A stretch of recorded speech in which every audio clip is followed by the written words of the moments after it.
کیا اولیاء خدا جیسے انبیاء ہیں، ائمہ ہیں علیہم السلام، ان سے اگر کوئی آدمی مدد مانگتا ہے، کسی بھی مشکل میں پھنسا ہوا ہے، کوئی چیز بھی ضرورت ہے، حاجت ہے، تو کیا یہ مدد مانگنا توحید افعالی کے منافی ہے؟ یعنی ایسا کرنا انسان کو شرک میں ڈال دیتا ہے یا نہیں؟ ایسی کوئی بات نہیں ہے۔ اس کا جواب یہ ہے کہ یہ مدد مانگنا کس اعتقاد سے مدد مانگ رہا ہے؟ اگر یہ اعتقاد رکھتا ہے کہ تمام قسم کے منافع، تمام قسم کا نقصان اور نفع اللہ تعالیٰ کے ہاتھ میں ہے، اللہ تعالیٰ کے اختیار میں ہے، لیکن ان کو صرف وسیلہ بنا کر کے مدد مانگتا ہے کہ ان کی بات اللہ تعالیٰ تک پہنچتی ہے، ان کی رسائی ہے، میری سفارش کریں گے، شفاعت کریں گے، تو یہ توحید افعالی کے منافی نہیں ہے، عین توحید ہے۔ اس کی وجہ کہ ان سے جب انسان ان کو واسطہ بناتا ہے، مدد مانگتا ہے، تو ایک تو اللہ تعالیٰ کے نزدیک ان کا مقام ہے، ان کی وجہ سے اللہ تعالیٰ سنتا ہے، دوسرا اس میں ان ذوات مقدسہ کی بھی تعظیم ہے، اور اللہ تعالیٰ چاہتا ہے کہ اس کے اولیاء کے سامنے تواضع اختیار کیا جائے، ان کی تعظیم کی جائے، تو لہٰذا کوئی حرج نہیں ہے۔ یہ اعتقاد رکھتے ہوئے کہ حقیقی نفع نقصان صرف اللہ تعالیٰ کے ہاتھ میں ہے، جیسے کہ ارشاد ہوا،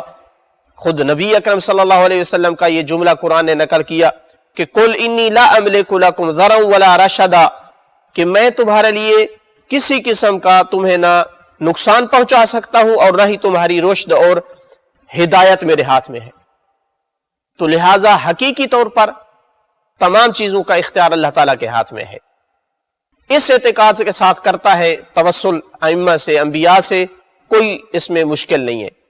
لیکن اگر کوئی بندہ یہ اس اعتقاد سے کسی امام یا نبی کو بلاتا ہے کہ سب کچھ ان کو اللہ تعالیٰ نے دے دیا ہے، ان کے ہاتھ میں ہے اب سب کچھ، اللہ تعالیٰ کے پاس کچھ نہیں ہے، تو یہ عقیدہ تفویض کہلاتا ہے، اور یہ انسان توحید افعالی نہیں رکھتا ہے بلکہ مشرک ہے۔ اور اس پر ائمہ علیہم السلام نے اپنے زمانے میں ایسے لوگوں پر لعنت کی ہے اور ان سے اپنی براءت کا جو ہے وہ اظہار کیا ہے۔ جبکہ جو توسل کے قائل لوگ ہیں ان کا تو قرآن میں ذکر ہے، بلکہ قرآن نے حکم دیا اس طرح کے توسل کرنے کا، جس طرح کے ارشاد باری تعالیٰ ہوا وَلَوْ أَنَّهُمْ إِذْ ظَلَمُوا أَنفُسَهُمْ جَاءُوكَ فَاسْتَغْفَرُوا اللَّهَ، کہ اگر وہ جب انہوں نے ظلم کیا اپنے نفسوں پر، یعنی گناہ اور معصیت کی، اگر وہ تیرے پاس آتے اور اللہ سے استغفار کرتے، وَاسْتَغْفَرَ لَهُمُ الرَّسُولُ، اور رسول بھی ان کے لیے استغفار کرتے، یعنی تیرے پاس آ کر تجھے کہتے کہ یا رسول اللہ ہم بھی اللہ سے توبہ کر رہے ہیں، آپ بھی ہمارے لیے استغفار کرو۔ یہ مدد طلب کرنا ہے رسول اللہ سے کہ ہماری ہیلپ کرو، کہ تم بھی اللہ تعالیٰ سے ہماری سفارش کرو کہ ہمیں بخش دے۔ تو فرمایا اگر ایسا کرتے